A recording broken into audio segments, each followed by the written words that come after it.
Nope, not clickbait. This thing is really 2,000 US dollars. That's about 120,000 pesos.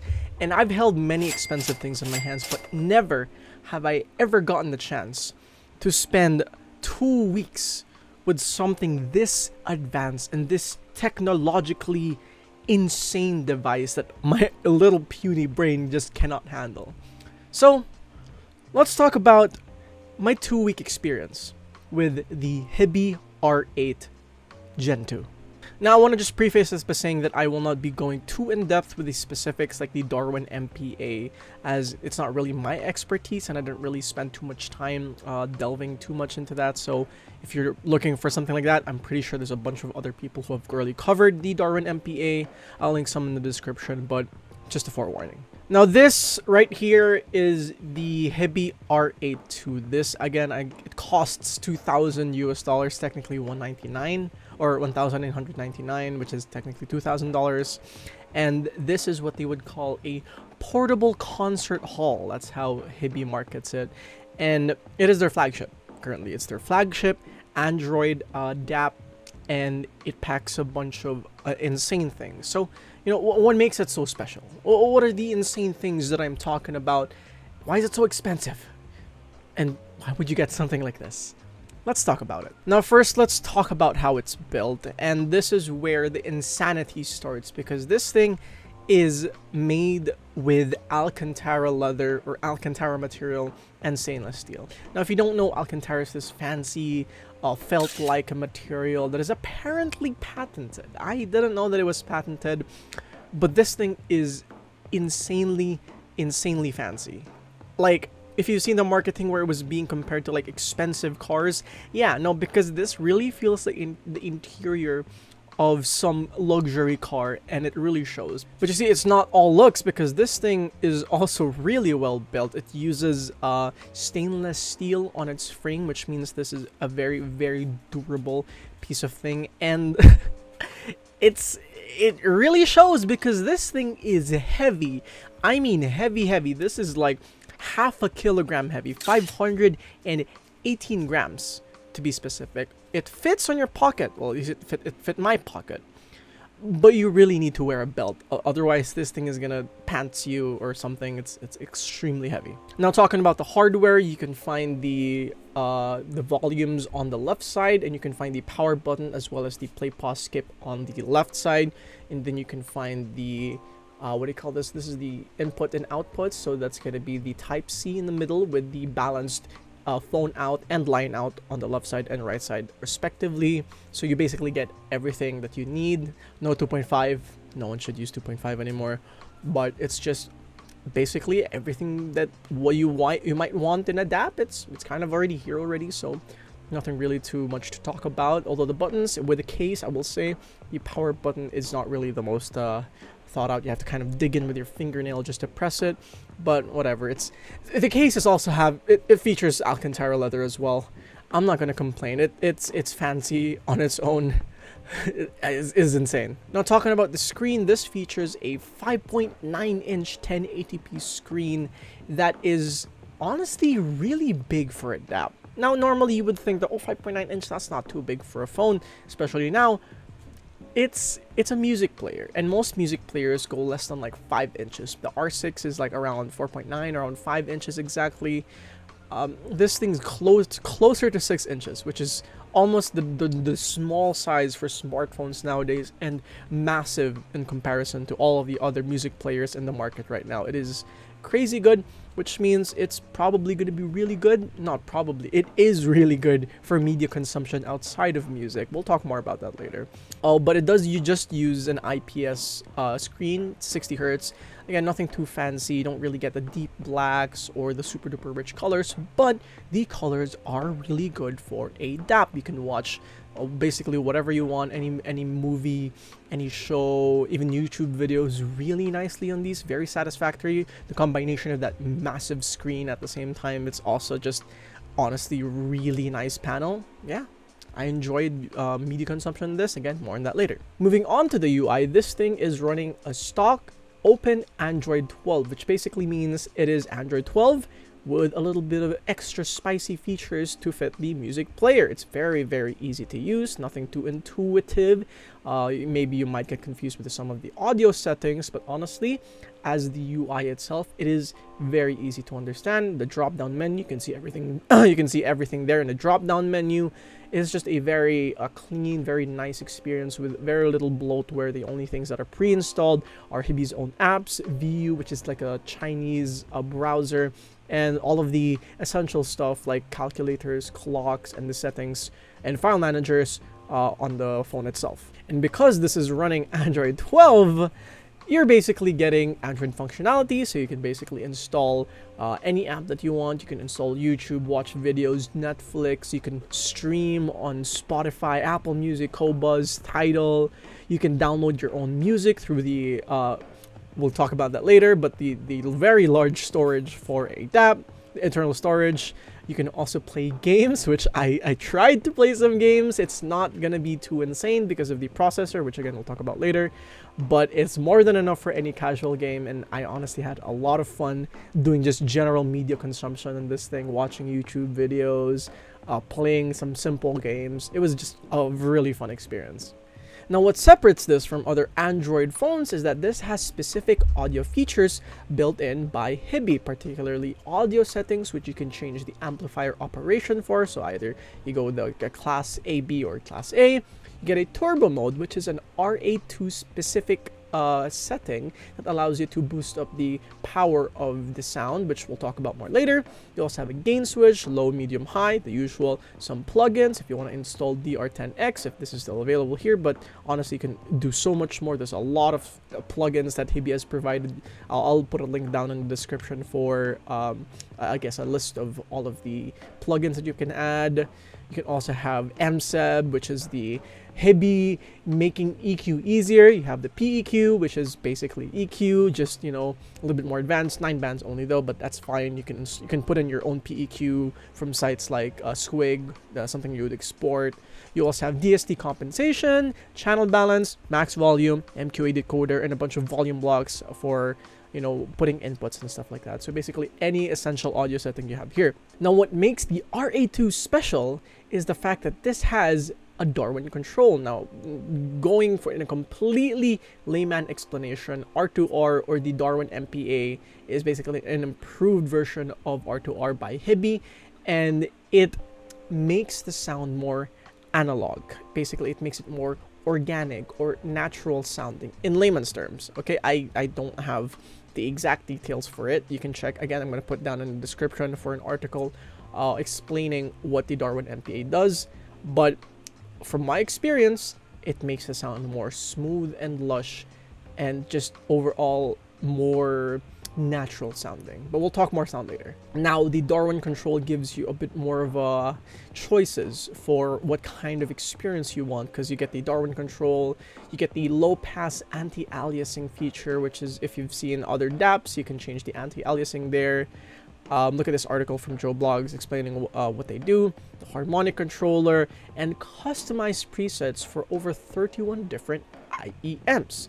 Now, this is something that is mostly for the higher end stuff, but I have the HiBy Evane here, and I will say it actually did improve on the sound of the Evane. Basically, the transients got sharper, low end got more full and more well extended, and honestly, it just got better overall, so props to them for actually doing a little bit of difference on the DSP feature. Now finally, let's talk about the internals of the HiBy R8 II. Now, starting with a processor, it has a Snapdragon 665, which can be found in a lot of DAPs.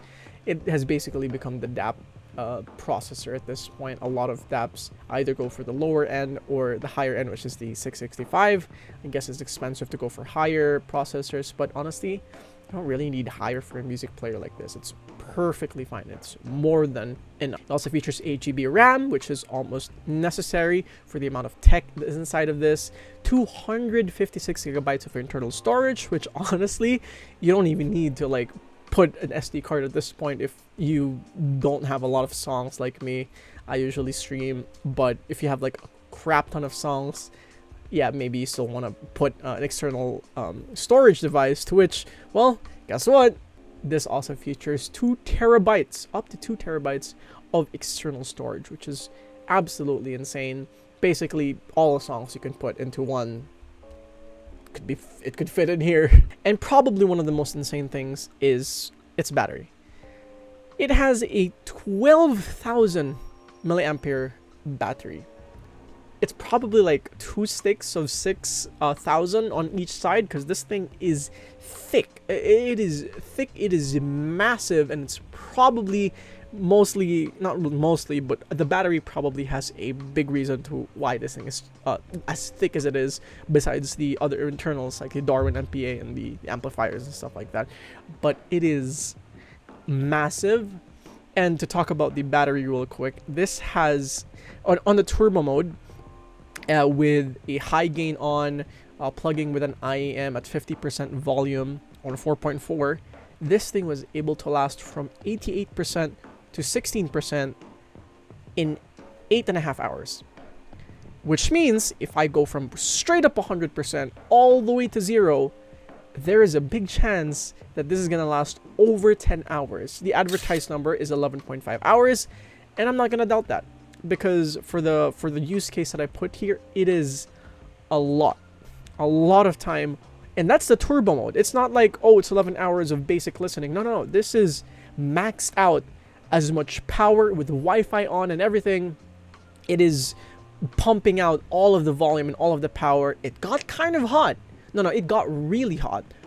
But that's to be expected, and no one's going to use it for that long with that much power unless you're an absolute madman, right? It's more than, it's for portable purposes. You're not plugging this, or you're not going to use this to play your high-end, super hard-to-drive headphones for 8 straight hours. And even if then, you're still going to get some power out of this. More than enough, actually. You could probably go to sleep with this, with the full maximum things on, and it still would last. So crazy good battery life, just insane. But you might think, for the charging, it's 12,000 milliamperes of battery, how long is it going to charge? Well, I was able to charge from 8 a.m. to around 12 p.m. or 12 noon, which is about 8, 9, 10, 11, 12, 4 hours of charging the 1200 milliamperes on a PD fast charger. It can go max out at 30 watts, or 20 watts, sorry, for this one. The charger is 30 watts, so 20 watts, 4 hours. Honestly, not bad for how big the battery is. You can charge this probably overnight and not think about it, and wake up fully charged up, no problem. And speaking of the internals, let's talk about the Darwin-MPA. It's just, well, I mean, I already said that. Check out the link below explaining what the Darwin-MPA is, but it is like, I've never heard of this before in Adapt. I've heard R2R. I've heard the whole R2R stuff, and especially in their cheaper stuff. Even HiBy has like a dongle DAC, the FC6, that has the R2R, but this is an improved version of that. And again, I can't explain it thoroughly. Check out the link below, but it's just crazy insane, the amount of tech and the amount of R&D that they've built to power this thing, or to make this thing work. It's crazy. Now for connectivity, this features Bluetooth 5.0. It got high-res aptX HD, LDAC, their proprietary UAT, the basic aptX, but they also have AAC and SPC if you want something a bit more less power draining, since the higher codecs can drain the power quite a lot. So just to note out there. It also has 2.4 gigahertz and 5 gigahertz Wi-Fi, which is always a win. Always great to have Wi-Fi, especially in a device like this with Android, so you can download anything you want. So great, very nice. I did not find much issues with the Wi-Fi of this. Actually, my room right now doesn't really reach the Wi-Fi too well, and yet it honestly it was very stable. I didn't have any problems with it. It was great. So Wi-Fi wise, good. And as for the sound, I've already mentioned it earlier. This is running their R2R, like the Darwin-MPA DAC, and plus a couple of op amplifiers that I forgot to mention earlier. But as for the sound, this is what I can describe as smoothly technical. It's not like your usual brighter leaning sources where it brings out the detail, make it all sound a little bit, sharp. This thing will make whatever you plug into it sound a lot smoother, more rounded, warmer, more dynamic, but not sacrificing detail. There is a small hit in the detail, very small hit, but it's in a way that it's understandable. It's not overly warm, it's not overly colored, but there's a lot of low end energy that is added onto whatever IM you have, which means this is absolutely perfect for brighter sounding IEMs. And I've tried it with a heart mirror, with an EA2000, EW200. Oh my god, this thing is just so smooth that it sounds so good on those IEMs. It's so, especially the heart mirror. This is the first thing I did. I plugged this thing into the heart mirror. I made a post about it. It's amazing. It's just, the heart mirror has never sang this well before, and it's just so good. But yeah, that's for the sound. For the power, this has 225 milliwatts on 3.5 millimeter and 710 on 4.4. Now, sure, it may not be like crazy 1 volt kind of power, but for a DAP, 710, really good, genuinely really good. And you can probably bump up that power a little bit more on turbo mode. So just, you know, all the power that you need, especially if you're just using IEMs, it's great. It was able even to drive my kind of hard to drive Samsung SR850 to a satisfactory level. I didn't have any complaints about how it sounded. It didn't sound too harsh, especially with the tuning, because the SR850 is a bright headphone, and the DAP is kind of in a warm analogish, or that's what the audiophile say, analog kind of sound. And it fit perfectly. I had no complaints whatsoever. It sounded amazing. So that's probably all that I need to talk about for the HiBy R8 II, the $2,000 portable concert hall. Now, does it all justify the $2,000? Honestly speaking, yeah. The amount of tech that is put into this thing with the Darwin-MPA, the Open Android 12, which means flexibility all around, the 12,000 milliamperes of battery that will give you at the very least 10 hours of listening time, and much more if you listen to like 3.5 millimeters without the turbo mode on. It is just basically every single thing that you need, or you not need, but everything that you want in a top of the line music player that costs $2,000. Now, do you need this? No. You don't need something like this. It is overkill for basically any casual listeners. But if you really care about your listening experience, if you really care about your music experience, well, the HiBy R8 II is the DAP for you. Thank you so much for watching my 2-week experience with the R8 II.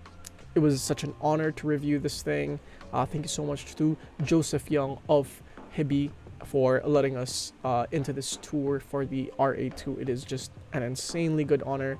I feel very honored, and I'm so glad I was able to try this out. This is something that you should experience at least once in your lifetime. So thank you so much. If you liked the video, consider liking. If you want more of my contents, consider subscribing. Socials are linked down below. Join the Discord. Let's have a talk. And don't forget, audio notions.